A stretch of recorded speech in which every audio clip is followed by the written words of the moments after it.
Okay, we're going to see into the future, and if you were here, I would have you shuffle this deck of cards as much as you would like, okay?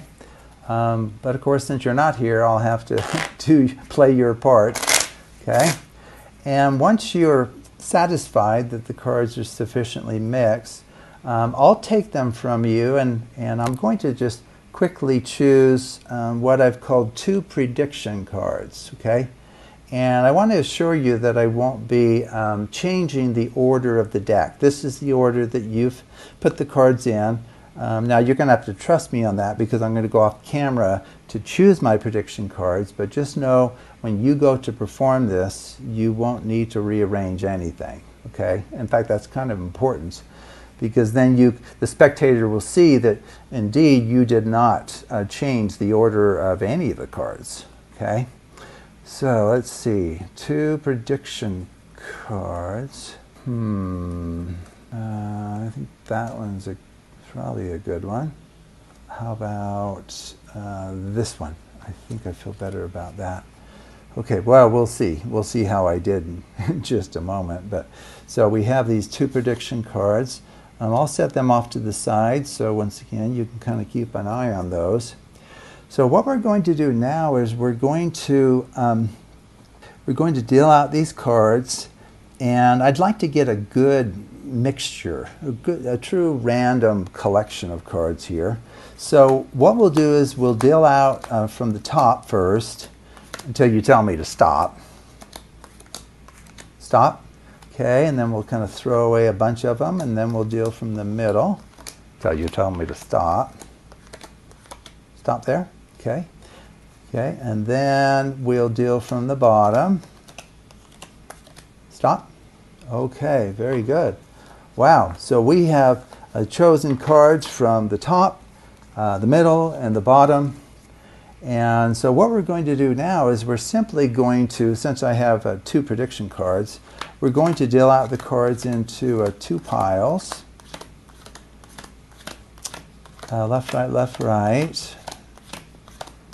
And you have to realize that wherever we arrive here is completely determined by choices that you've made, right? Think about it. You were allowed to mix the cards as much as you wanted. That's true. And then I just took the deck from you, and without changing any of the cards in any way, any ordering of the cards, I just quickly went through the deck and I tried to use my intuition to select 2, quote, prediction cards. And then from there, we dealt out a very kind of random collection of cards, some from the top, some from the middle, and some from the bottom.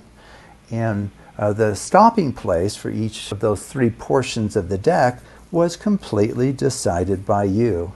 And then what we've done here is we've just done the standard left-right deal, as you would, in dealing out 2 hands to 2 players. So that's a very common thing to do, and it's brought us to this point right here. Okay, so I have the prediction cards, of course. So I'm going to set one down right here and one right here.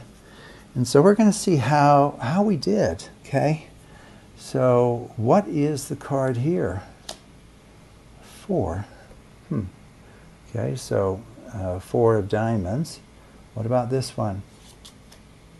Oh boy, wow, what happened? I think we failed there. Those aren't, I don't see any connection between those 2 cards. Okay, well, what the heck? What's this one? Oh, those are companion cards, right?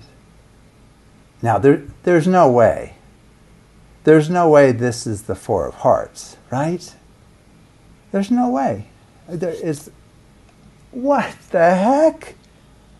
How in the world did you just happen to make decisions in mixing that deck and telling me when to stop dealing from the top and middle and bottom? And from there, we just did left, right, until we ran out of cards. How in the world did those decisions made by you lead to an outcome that matches my prediction cards?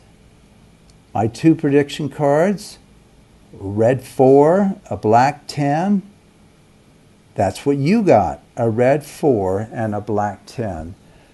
Absolutely amazing. So please explain that to me. How did you do that? Okay, well, I will explain to you how we did that because that's my job.